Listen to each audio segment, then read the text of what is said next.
Hello and welcome to another episode. We have a great guest. I remember when I was collecting in the 80s and 90s that whenever I saw like a Dave Dorman cover or heard that one was coming out, I was really excited. So, yeah. You're the one? You're the one? No, please. Please. I know so many people that love your stuff, especially being able to work on these big, iconic things, but I won't spoil too much. I will let Mike introduce you. Well, Dave is one of the best-known color cover painters in the universe. He's probably most famous for his Star Wars covers. In fact, Dave has graced a couple of my books with his Star Wars covers, books I did for Dark Horse, and he has a large book out which is highlights his Star Wars work. And I think you're about to launch another book. Is that right? Yeah, I'm going to launch a compilation of work that I've done over the 40 years that I've been in the business. So it'll have Star Wars and just little samples of all the things that I've had my hands in over the years, as well as some original unpublished things that I've just done for myself. And I think it's a good overview for people who haven't really seen everything that I've done. You know, a lot of fans know me from just Star Wars or Aliens or G.I. Joe or any other little thing that they have an interest in Magic the Gathering. But a lot of them don't realize how broad my my depth of imagery has been in the 40 years that I've been doing this. So yeah, it's pretty exciting to have this come about. Dave is famous for his photorealistic depictions of faces, but more than that, his lush color palette and composition. He achieves both a realistic quality and a phantasmagorical quality, often at the same time. I think that's one of the or two of the aspects that it's a single aspect that makes his work so appealing to so many artists. I'm working with an entrepreneur now who hired me to write a graphic novel about zombies invading the U.S. Fresh idea. Well, actually, it's different. But anyhow, I said we got to get Dave to do the cover. And my patron said, I have a Dave Dorman tattoo on my arm. Wow. It's just a matter of time, Dave. This guy is so busy that he's headed in 1,000 different directions, but I think it's going to happen. The book is almost, it's about 2/3 finished with the interiors. So what do you guys want to talk about today? Well, I would like Jeff to show the cover you did for my biker graphic novel that never happened. I did tell Mike when he sent it to me today. I did tell him that it's definitely my favorite biker cover of any of the art and stuff that he's at. Of course, it's a real nice piece. Although I was looking at it the other day, and the girl's face isn't quite as pretty as I wanted it to be. So I was thinking about going in and just tweaking it a little bit.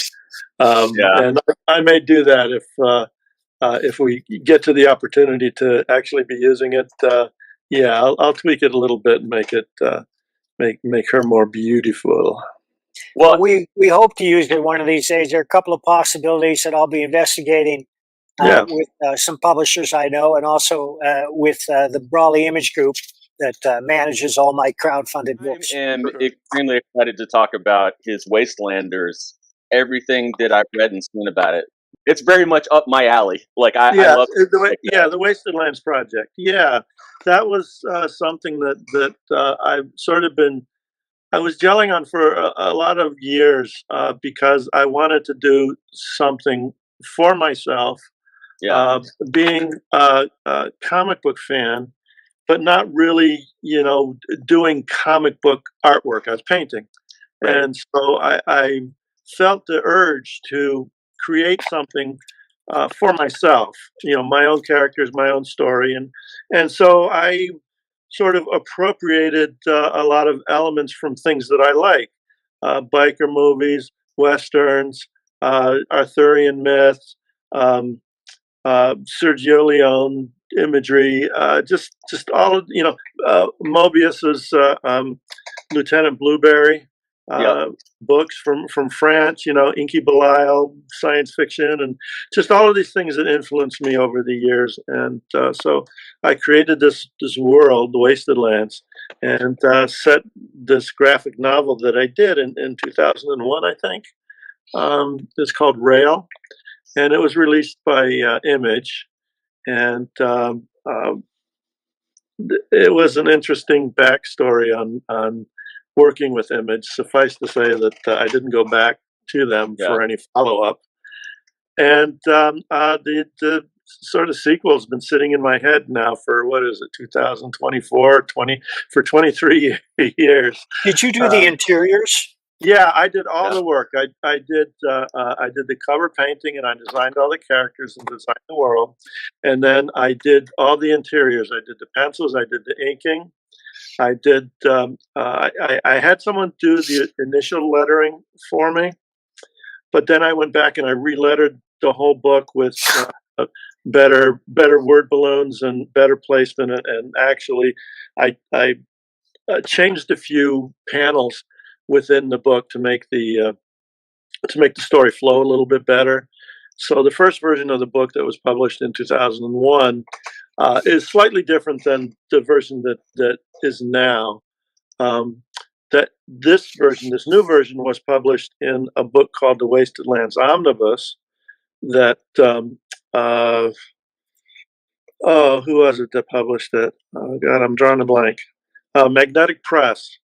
They published that about 8 years ago, maybe, and it was a combination of a lot of the Wasted Lands material that I had done. I had done a story for Penthouse Comics. I had a novel written by writing partner Del Stone Jr. There was some other material that was written, and so we put it all together in a hardback book, and it didn't really get distributed very well. It was, I'd say in today's market, it was a small printing.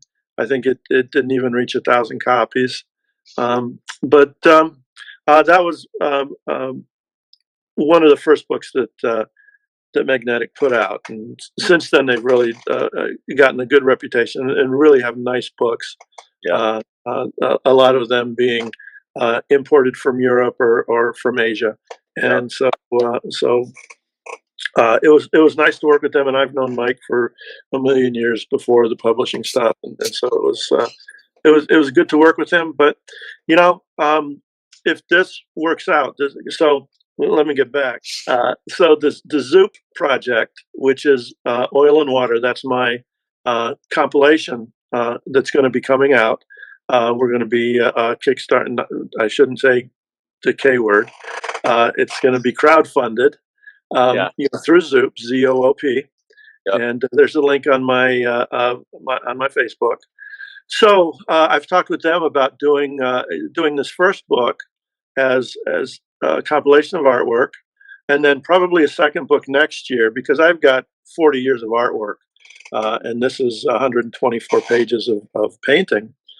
So there's volumes and volumes of this stuff just sitting on my computer and in my flat files. But we also talked about the possibility of doing a crowdfunding to restart the Wasted Lands project and to republish this first one.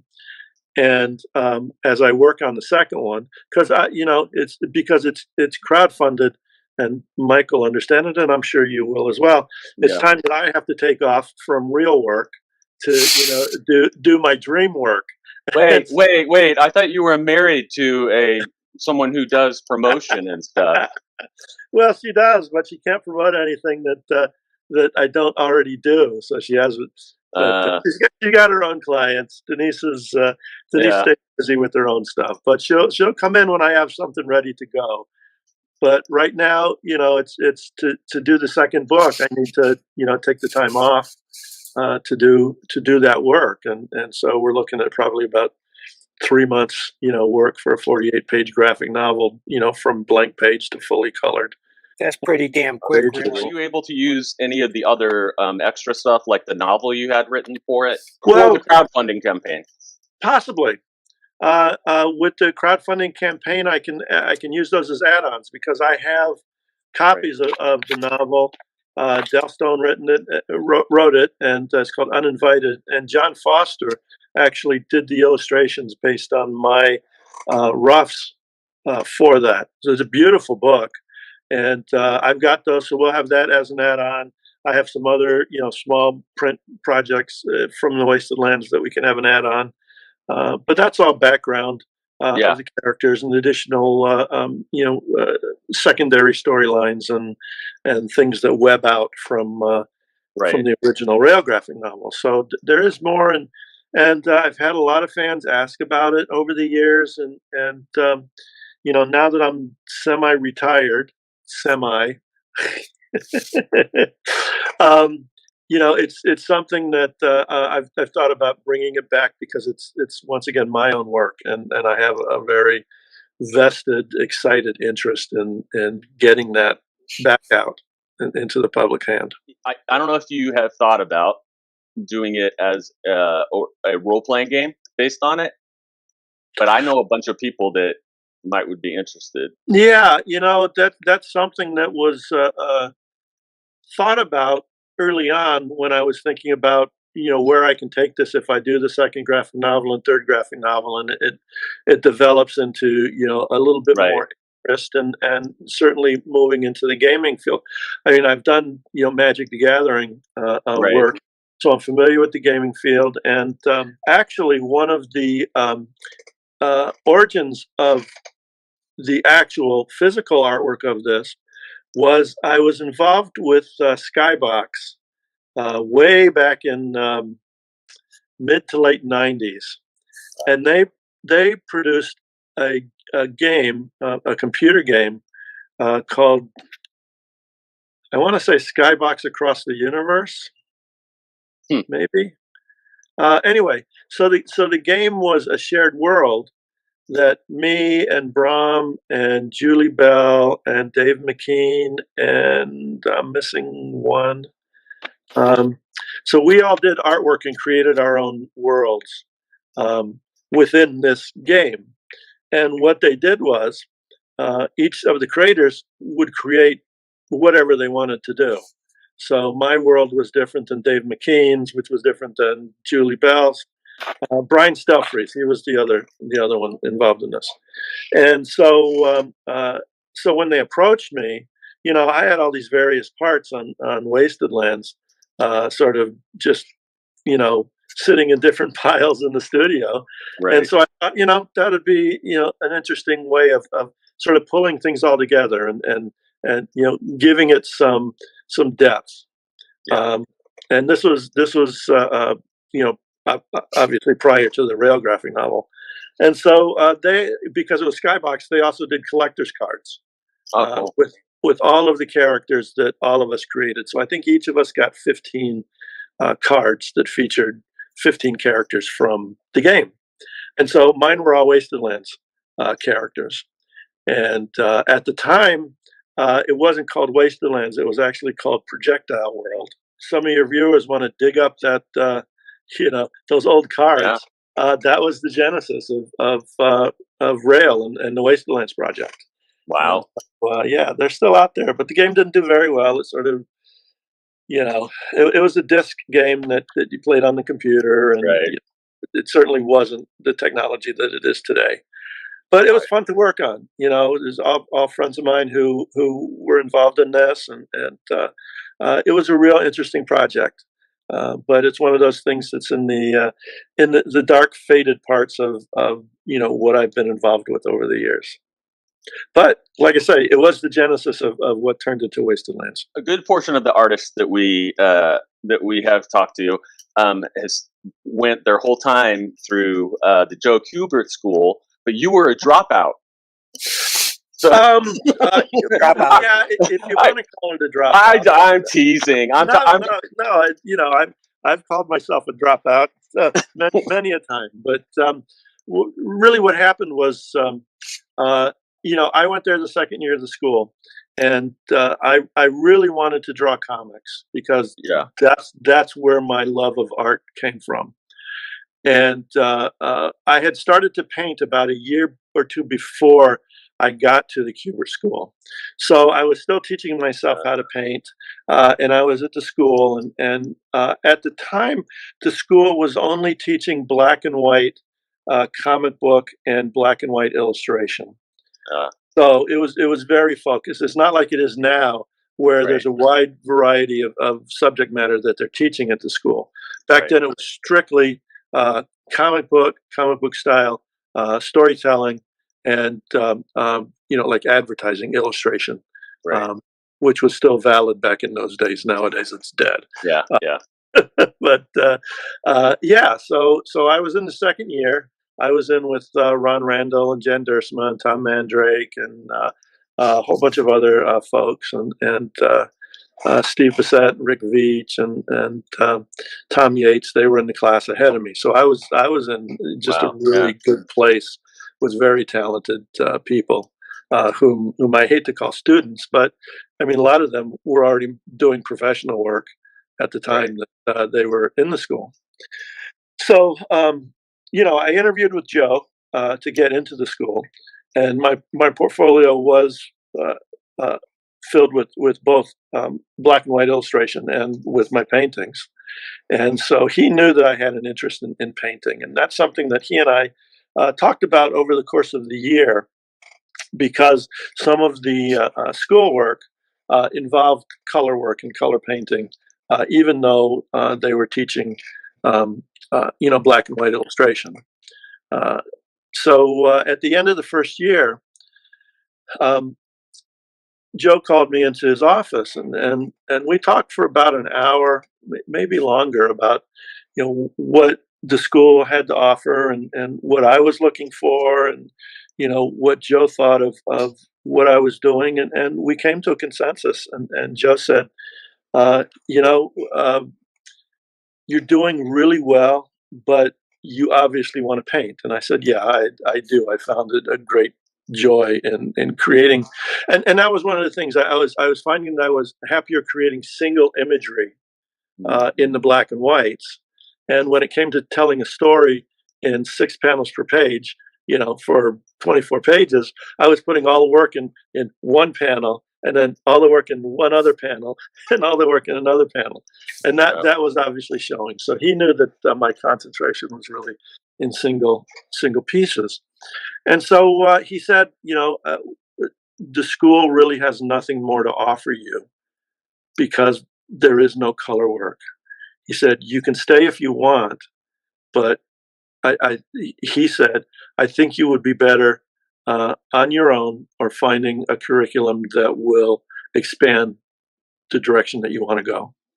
Right. And so, I took his advice, and it struck me that here we have a guy who owns a school, who Yeah. needs to have students, to be able Oh, to yeah. pay for school, and yet is honest enough to say, "We don't want you back." you know, we don't need your money. We want the best for you. Yeah. And I've always remembered that in my whole career. He is one of the brightest stars that that gave me the proper direction in where I wanted to go, and hearing his confidence, and that's the direction that he felt I should go to. So yeah, I left after the first year, so I'm considered a dropout. But it was it was, if I hadn't have done that, who knows where I would be right And now. it's great because I'm sure, like you're saying, he's just kind of confirming, what you're kind of already feeling anyways, Right. which is really helpful when you're young to get some Yeah. sort of direction. Yeah, and after that, I just moved back home and got a part-time job moving office furniture in Washington D.C., and then coming home and just sitting at the drawing board, teaching myself how to paint. Do you paint in oils? Do you use oils exclusively? No, I don't use oils exclusively. I did to start out. When I started painting, I just went down and bought oil paints because I thought that's what everybody used. And so Right. that's what I taught myself. And so for the first 25 years of my career, I stayed with oils exclusively because I was very comfortable with them. I was able to learn a lot of techniques, both through trial and error and looking at other artists' work and figuring out how they created those techniques and adapted them into what I was doing. And so after that, after I got very comfortable with working in oils, I started working a little bit with acrylics, sort of just adding them to the oils in my working progression. And so I ended up finding ways to utilize acrylic in combination with the oils. And that's why the book is called Oil and Water, because I have that combination. And artists and teachers will say you can't mix, acrylics and oils because, I mean, literally it is oil and water and they don't mix. Well, Right. if you don't have someone looking over your shoulder saying you can't do that, Yeah. and you're doing it, then you figure out how you can do it and make it work and make your artwork better. Yeah. I'm not going to argue with them. They can just see the results and see what it can do. So yeah, now in my art, I use a combination. It's probably about 80 to 90% oils, but the acrylics that I put in it can give me effects and actually quicken the pace of what I'm able to produce. Right. And in a commercial world, the quicker you can work, the better you're going to be because you can get more work coming in. Do the oils go on first and then the acrylics? It can be both ways. Traditionally, people who work with oils and acrylics put acrylics on first because it can absorb the oil. And so that's usually the way they put in backgrounds. The acrylics will dry quick and then they can start painting over it with oils. I do that sometimes, but I'm more comfortable laying in my background, my preliminary in oil because I'm more confident with it. I've been working it for so many years. And then on top of that, the trick is to know how to lay those oils on the board to be able to paint the acrylic on top of that. So I may have one or two layers of oil, then come on with acrylic, and then once that's dry, I can come over with more oil, or I can finish up with acrylic and then varnish it. So it's sort of layers and layers of how I want the final to look. But people say you can't paint acrylics on Right. top of oils because oils. When people think of oils, they generally think of an impasto-like paint, which is a thicker Right. paint, so that there's no way that the acrylic can get past that sort of seal that the oil makes on the paint, and so there's no absorption. But I've taught myself, and I did this very early on in teaching myself how to paint in oils, is I don't paint in that impasto style. I don't lay on the paint thick. I lay on the paint very thin. And that actually comes from looking at Frazetta's work and looking at it closely because he painted very much in oil washes and not very thick paints until he got to the end parts, and then he just sort of dab and brush and do this. But if you look underneath his work, it's very much thinned out oils. And so, because I learned from him, that's how I started, was painting on thinner oils. And so after those 25 years, I became so confident in myself, and by then I was looking at peers of mine. Chris Muller and Scott Hampton and other guys who were using acrylics all the time. And I was looking at their work and I was saying, wow, it'd be really fun to get some of that technique, that finish technique on what I'm doing with oils.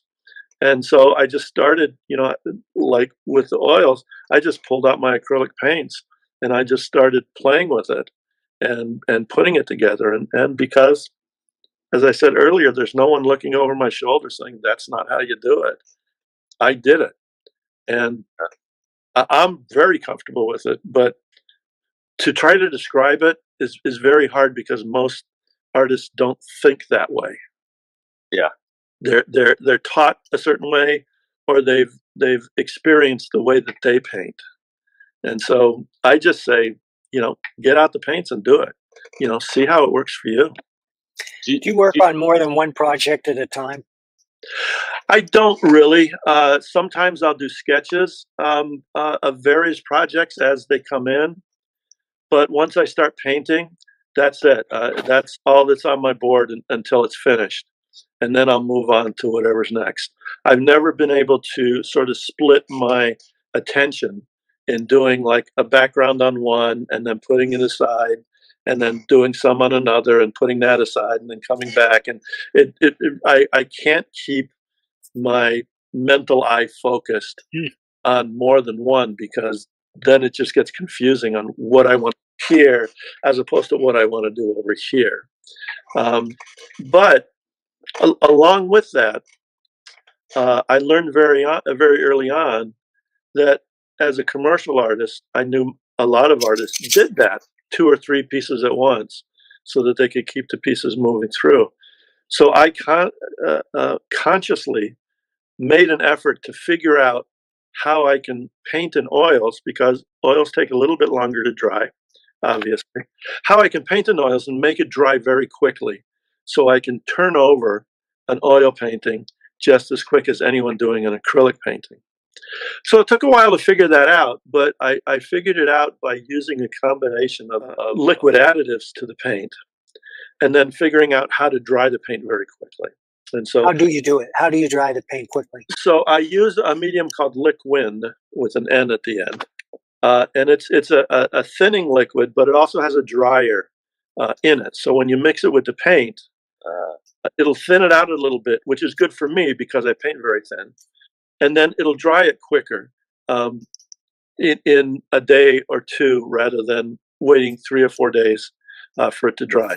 And then I experimented with a number of ways that can dry the liquid in paint. I'm not going to make a comment on that, Mike. I'm living in Florida now, but I lived in Chicago for 20 years before moving down here just recently. So I was living in Florida again prior to Chicago. So this was when I was able to utilize light and heat, finding out that that's the way to dry the liquid. You can use a fan to dry acrylic because it's a water medium. So once you evaporate the water, it's going to be dry. But how do you dry oil? Because you can't use a fan. Yeah. So you zap it with something that'll basically fry the oil out. I was going to say a pizza oven. Yeah. But you can't put it in an oven because that's too hot. I know. Many artists have learned the lesson. You can't put a piece of art in the oven. What about outside, Dave? Do you ever let a painting draw outside in the sun? Yeah. So that's what I learned. First years, in Florida, I'd paint it. I'd paint what I needed to, and then I'd put it in the backyard, just lay it on the ground, during the middle of the day. A couple hours later, it'd be dry, and I'd be able to work on it again. So for artists who don't do that and lay thicker paint, it would take them a week to get to that point where it would only take me 4 or 5 hours of drying, and then I could get right back to work on it. So when I was talking to other artists, and I actually talked to other art directors, they said, "Well, how long are you going to take to do this painting?" I say 3 days. And I say, and you paint in oils? And I say, yeah, I paint in oils, and it's only going to take 3 days. And they would be surprised because that's just not the way other artists work. And then when we got to Chicago, especially during the winters, it's like 6 months of no sun. Yeah. It's just cloudy and overcast. So I figured out a way of drying the art was laying it on a table. And then over the table, about a foot or a foot and a half, I would use those clamping utility lamps with 150-watt floodlights. Wow. So I put 3 of them over the painting, and that would give me exactly what I needed to replicate sunlight drying. And so that worked out really nice. Do you use models? I do. I use models to photograph. I don't have people in the studio posing, but I utilize models a lot because I want that more realistic look, especially to the characters. And so having models pose, being able to set up lighting, being able to set up a sort of replication of the type of clothing that they should wear or not wear, depending on what I'm doing. And so that helps me as sort of a crutch to be able to get all those little specifics of what realistic lighting, shadowing, um, foreshortening, and things like that that make the painting look a little bit more realistic. In at least one case, you've used yourself. Yes, I do sometimes in a very tough spot. Rebel Squadron. Yep, yep. I have. Yeah, I've been a rebel pilot. I've been an imperial pilot that has jumped sides. I've been a rich mogul being held captive by a Star Ranger. Um, it's just goofy fun. The artist is always there to, if he needs a model, you can always look in the mirror.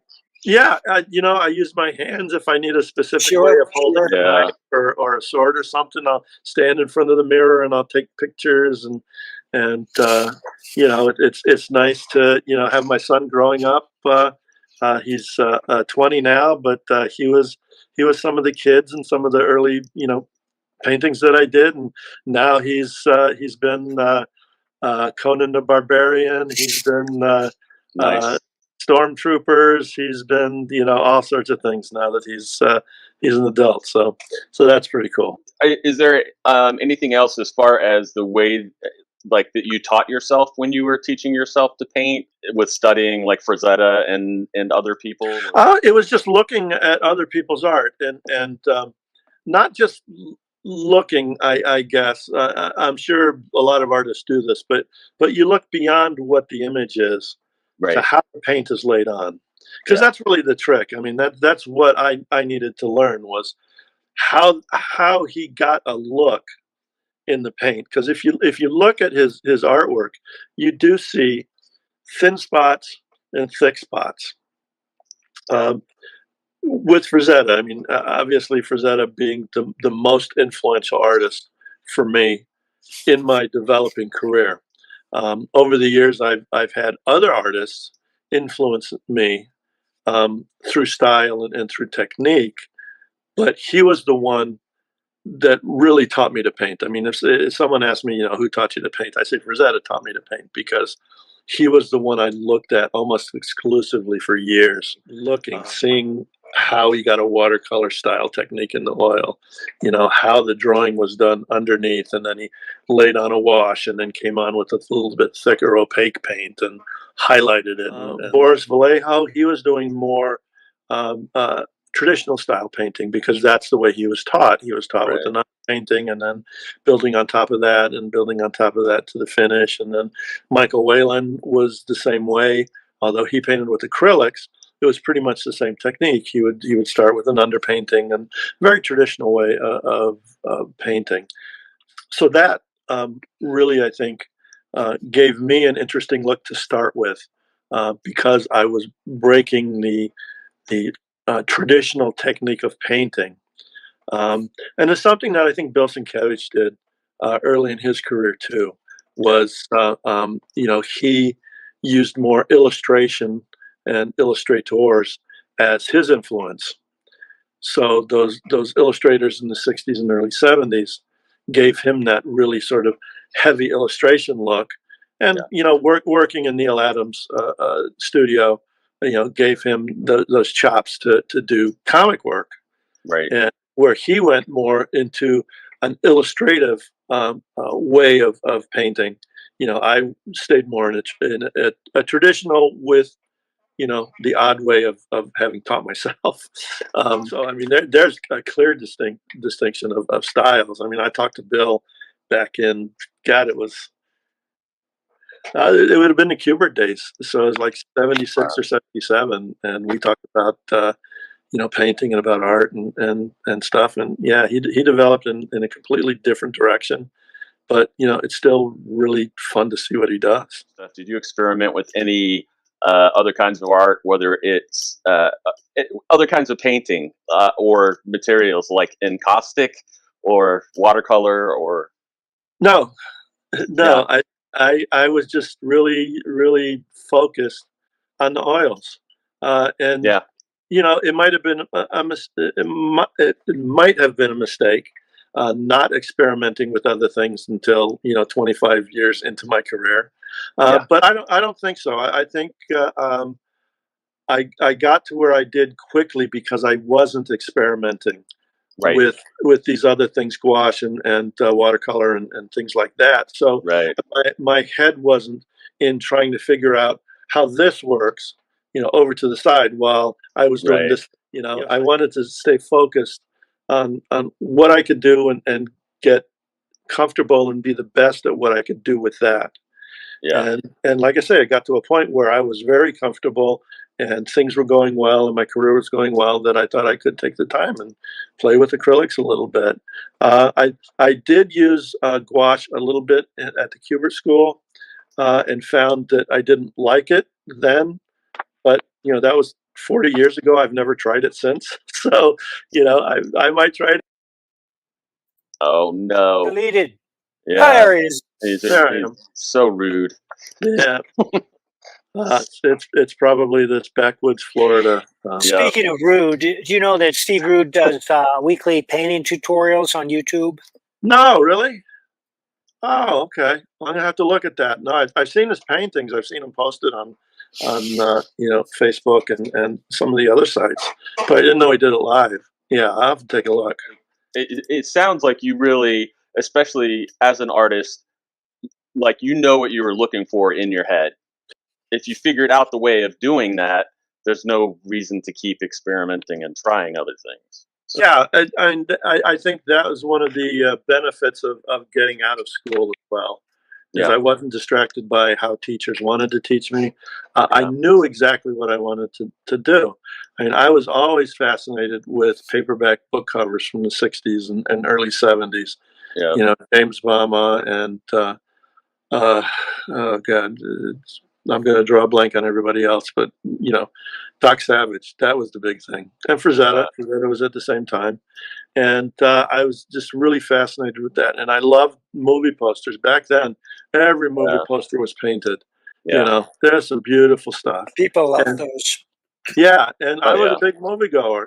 That's where I saw the posters, and I loved going to the movies. And we lived I'm an Air Force brat, so we moved around, and they always had a movie theater on base.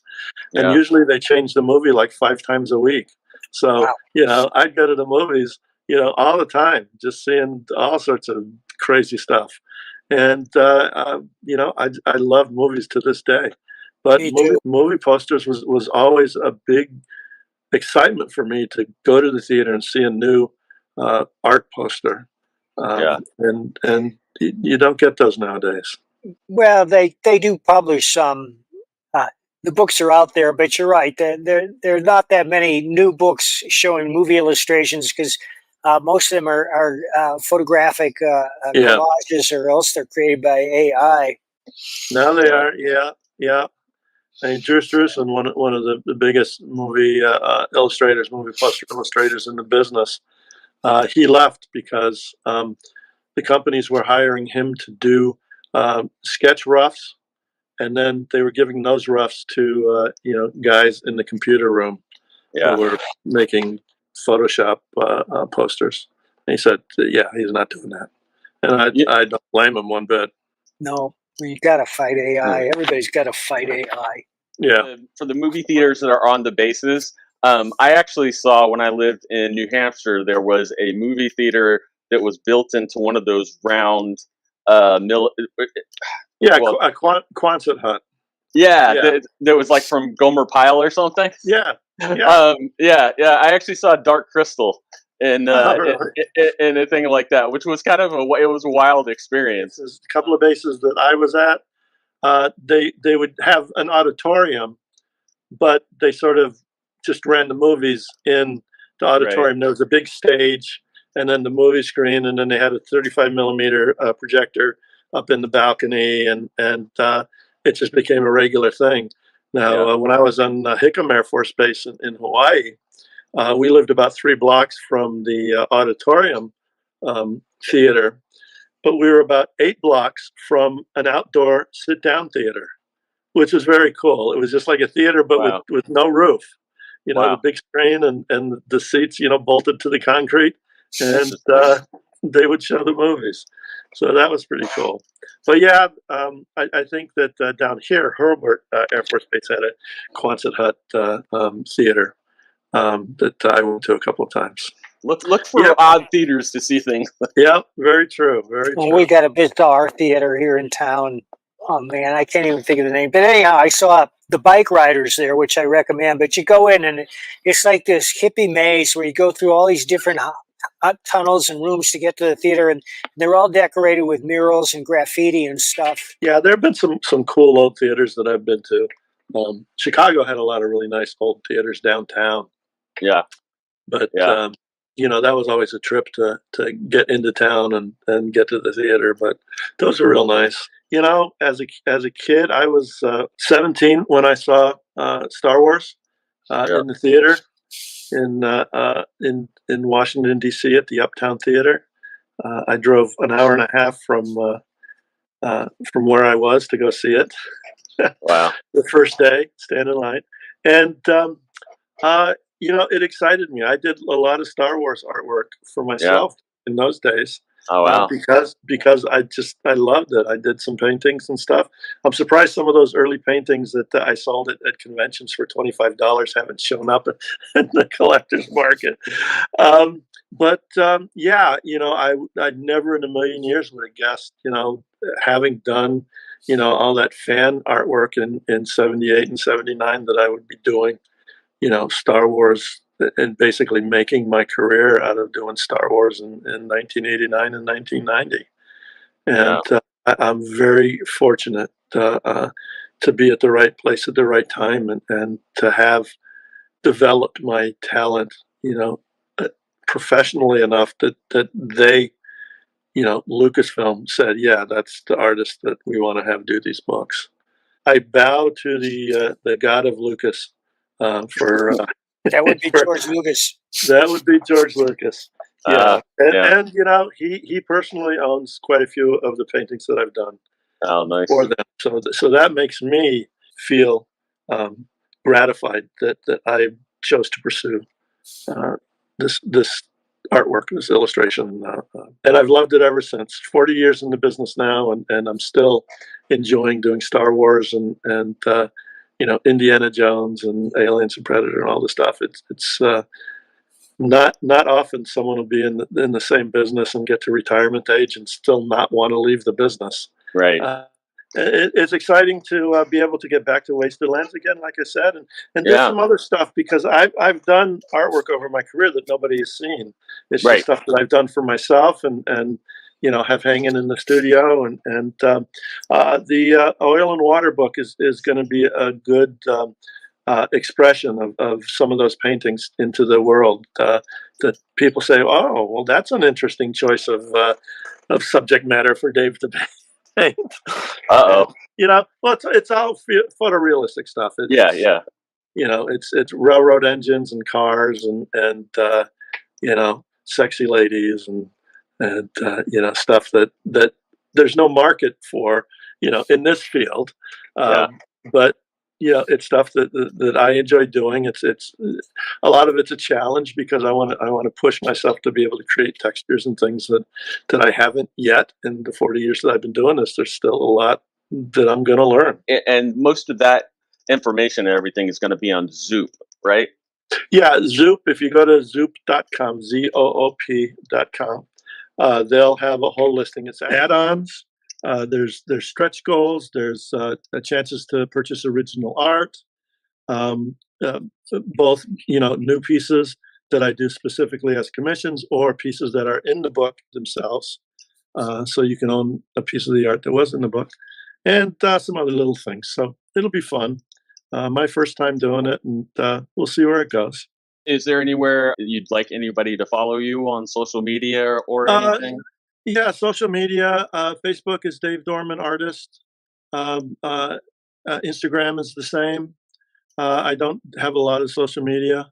Yeah. My website is davedorman.com, but that's just a page that has links to everything else. So, Right. I mean, if someone wants to see my artwork, I just tell them there's a link on my page that says just Google Dave Dorman art, and it's easier for Google to pull up 600 pieces of art than to have it Yeah. my website. Thank you, Dave. Yeah. Yeah. Thank you. Thank you, guys.